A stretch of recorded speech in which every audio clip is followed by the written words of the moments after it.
Welcome to today's explainer. Look, if you're navigating the complex, and let's be real, often incredibly messy waters of a blended family right now, just take a deep breath. Consider this our virtual counseling session. Today, we're unpacking some really practical ways to bridge the faith gap and navigate those deep spiritual differences in your home. And we're going to do this with zero judgment, focusing on strategies that won't tear your family apart. If you're exhausted trying to build peace in a house where not everyone shares your spiritual convictions, you are exactly in the right place. So what happens when everyone in your house just doesn't share your faith? Let's dive right in by validating the deep, very real pain of a divided house. It is incredibly tough. Maybe you're a Christian and your spouse isn't, or maybe your step-teenager is completely rejecting biblical values and feeling like Christianity is being shoved down their throat. As a parent, your desire to share your faith is fundamentally good. It comes from love. But, as the research guiding this explainer points out, the friction doesn't usually stem from the faith itself. It comes from how that faith is actually applied in the living room. Which brings us to point number 1, the reality of forced faith. In our virtual sessions, we see this exact dynamic constantly. As parents, we really have to draw a hard line between what we can control and what we absolutely cannot control in a teenager's spiritual journey. When we blur that line between control and influence, we're practically inviting rebellion. As this quote perfectly captures, you can force outward behavior, but you cannot force the heart. Sure, you might be able to mandate church attendance. You can enforce household rules, absolutely. You can definitely force outward compliance for a season. But true, lasting faith? That requires a genuine heart connection. And honestly, a teenager's heart is way more likely to be opened by experiencing God's goodness through your grace rather than enduring just another one of your lectures. Think about it. When a teen rolls their eyes at dinner and sighs, "Why does everything have to be about the Bible?" Our immediate parent instinct is to panic, right? But let's step into their shoes for a second and reframe that defiance. Often, they aren't actually rejecting the divine, they're just reacting to feeling controlled. They might be reacting to how faith was presented to them in the past, or to intense spiritual pressure, or even previous hurts caused by religious people. Understanding this distinction is an absolute game changer for how we counsel our own reactions. Moving right along to part 2, faith is not a weapon. Once we understand where they're coming from, we have to set up some serious guardrails, because when we're challenged, it's incredibly easy to accidentally turn our beliefs into a battleground. Let's be really honest about some of these unhealthy faith tactics. Have you ever used scripture to shame a teenager?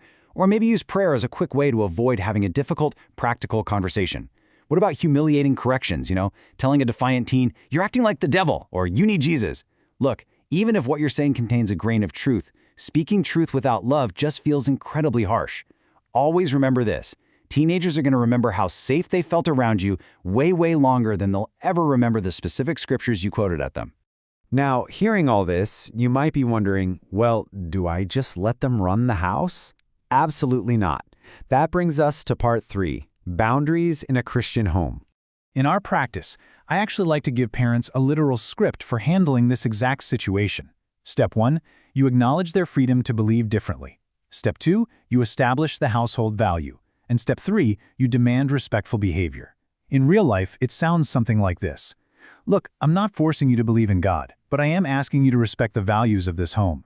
You can say, you don't have to share my faith, but we will still treat each other with honor. This is totally fair. Faith shouldn't be forced, but household order, that absolutely must be maintained.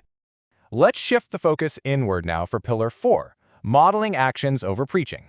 Think of this as the mirror phase of our session. The source material makes it super clear that people are won over by conduct, not just words.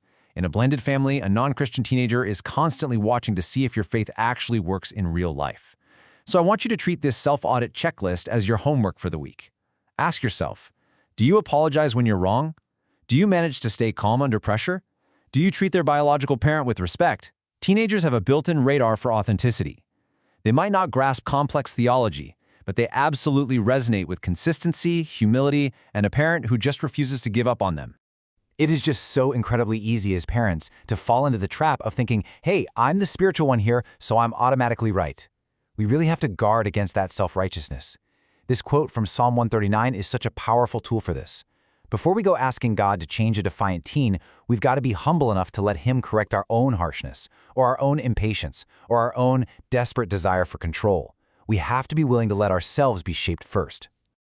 Okay, let's pivot slightly, because teenagers aren't the only dynamic at play here.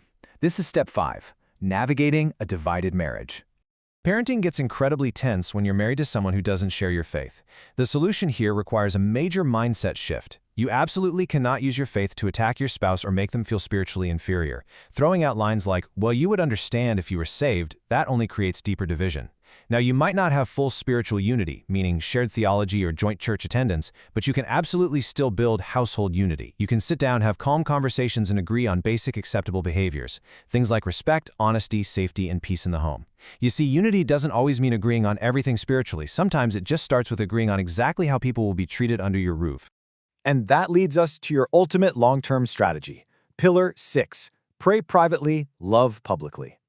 If you want to maintain grace in a divided household, you've got to avoid turning every single conflict into a sermon or a moment for spiritual correction. You don't have to hide your faith, no way, but you really shouldn't weaponize it either. Instead, try praying privately and intentionally displaying the fruit of the Spirit. Express those deeply held beliefs through visible love, joy, and patience. Believe me, sometimes your quiet peace in the middle of total family chaos is going to speak so much louder than your preaching ever could. We're going to wrap up our explainer today with this incredibly powerful reminder from our sources. Sometimes the greatest witness in a blended family is not the sermon you preach, but the patience you practice. Playing the long game with consistent, patient love, that is literally the most transformative tool you have in your parenting toolkit. So I want to leave you with this question to really chew on today. Are you preaching more sermons or are you practicing more patience? Thank you so much for joining me for this session, and I'll catch you next time as we continue unpacking the ideas that matter.